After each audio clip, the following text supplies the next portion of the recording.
Hey everyone and welcome back to the channel. Today I will be ranking all the Ninjago villains from worst to best. Just a quick warning, everything I say in this video is strictly my own opinion, so be sure to leave your own rankings down below in the comments. So without further ado, let's hop straight into my list. So coming in at the bottom of my list, we have Asphera. So she sits this low on my list due to the fact that she simply just wants revenge on Wu. This also got extremely annoying throughout the Fire chapter, as she basically would just constantly scream revenge to the ninja, making her an extremely one-dimensional character. The fact that she had a backstory with Wu also got really boring and repetitive with this season. We first got introduced to Yang in Season 5, way back when he turned Cole into a ghost, and later on we saw him appear in Day of the Departed, where he basically went ahead and tested Cole a little bit in his temple, whilst also trying to get back to his human form again by entering the rift. Day of the Departed has been the only time where we see Yang really shine and get more backstory, which I did enjoy a decent amount, but his overall motives are pretty boring to me, and I just wasn't a fan of his overall character.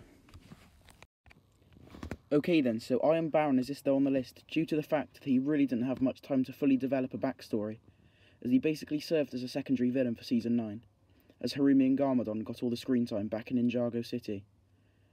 Him and his dragon hunters definitely looked fantastic, but they didn't have much overall significance to the story of the season. Alright, so now we have the Omega, one of the most powerful villains the ninja have ever faced. So I personally did really enjoy him in Season 10. And his voice was just phenomenal to me personally. He basically just served as the only leader and nothing more. He definitely put Garmadon to shame in the scenes with him fighting. But once again, he basically just served as a powerful, mindless zombie, which was a shame as he could have had so much more development. Moving on, we have the Ice Emperor. Now, as we know, the Ice Emperor is actually Zane, which adds a lot to his character and makes him stand out quite a bit. So the Ice Emperor was definitely a very intimidating villain, but was also easily influenced by others, such as Vex. Nonetheless, I did enjoy his time in the Ice chapter quite a bit, and is one of the most unique villains on this list.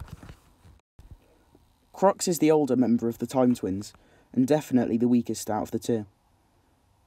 Crux is the evil mastermind of the two, which I do really enjoy. He's definitely a step up to the other villains on this list, but there are definitely better ones to make the list. Now, I did really enjoy Chen, and did appreciate how unique and playful he was as a villain. He was definitely one of the main parts that made Season 4 so good. He is absolutely insane and is basically fueled by his insanity. Pythor is a very interesting villain to say the least, and like Crux, prefers to plan out his attacks rather than rushing in straight to the fight. He has made appearances in Season 1, 3, 4 and Day of the Departed, making him one of the most relevant and biggest villains we have seen so far. I'm sure a lot of you were waiting to see where she was on my list, and here she is. Her character is one of the most unique and interesting to me personally, because of her insanity. She is...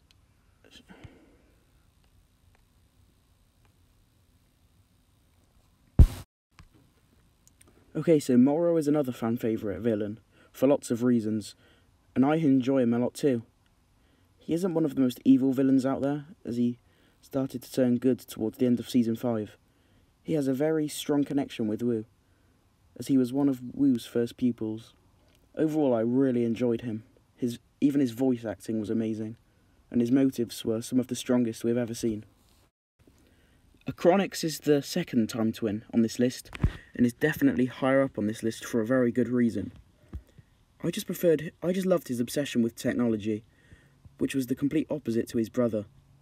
He was a very good fighter, and his connection to Wu was just amazing to see.